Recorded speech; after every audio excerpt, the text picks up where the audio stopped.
Bienvenue sur Tuto pour les pauvres. C'est pas parce qu'on est pauvre qu'on est obligé de rester con. Alors pour cette 8e vidéo, je vous propose une solution pour réaliser votre compost.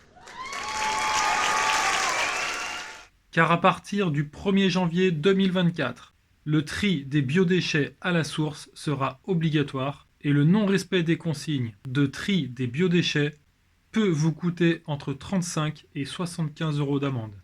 Pour ne pas avoir respecté le tri des biodéchets et avoir utilisé la poubelle grise pour jeter vos épluchures de carottes, vous êtes condamné à la peine maximale de 75 €.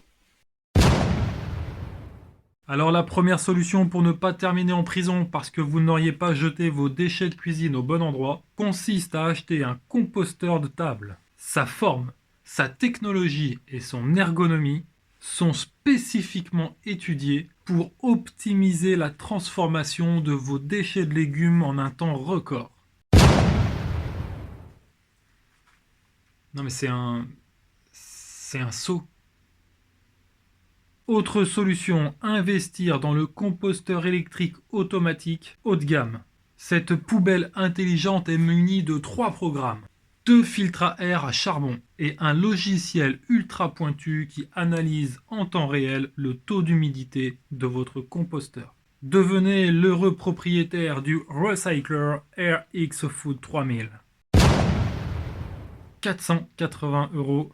Ceci n'est pas une blague. Alors j'ai trouvé la solution pour ne plus devoir chercher un composteur sur Téléboutique Achat. C'est la ménagère qui va être contente aujourd'hui. Mais avant de vous dévoiler la solution accessible à tous, je vais vous expliquer en quelques étapes simples le fonctionnement d'un compost. Pour que votre compost soit actif, c'est-à-dire qu'il soit chargé de bactéries et d'insectes qui vont décomposer vos déchets, il faut que votre mélange soit composé de 50% de matière humide et 50% de matière sèche.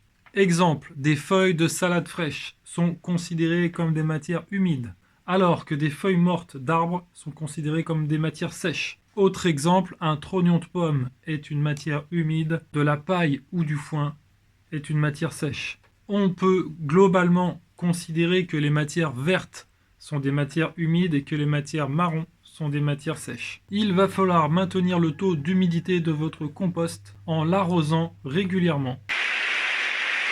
Il va falloir également remuer votre compost afin de l'oxygéner. À travers le campus. Je vais retirer, je pense. Je pense m'étouffer avec ça. Et en apportant de l'air dans votre mélange, vous permettez aux micro-organismes de se développer. Ces mêmes micro-organismes qui vont se charger de la décomposition de vos déchets de cuisine. Vous pouvez utiliser un activateur de compost que vous trouverez dans une jardinerie afin de démarrer la fermentation plus rapidement. Vous devrez également régulièrement piquer l'intérieur de votre compost afin de créer des cheminées qui vont oxygéner votre compost. Vérifiez régulièrement aussi si votre compost reste en bloc compact ou alors s'il se délite lorsque vous prenez une poignée dans vos mains. Dans le premier cas, il est trop humide, dans le second cas, il est trop sec.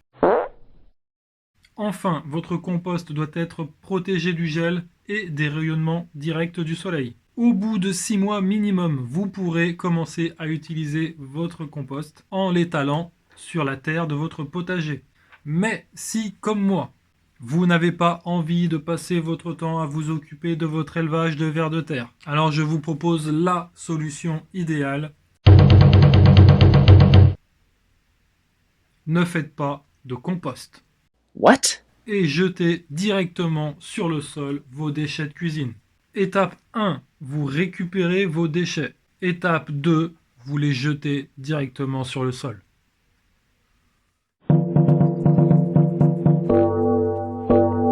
Et n'oubliez pas, c'est pas parce qu'on est pauvre qu'on est obligé de rester con.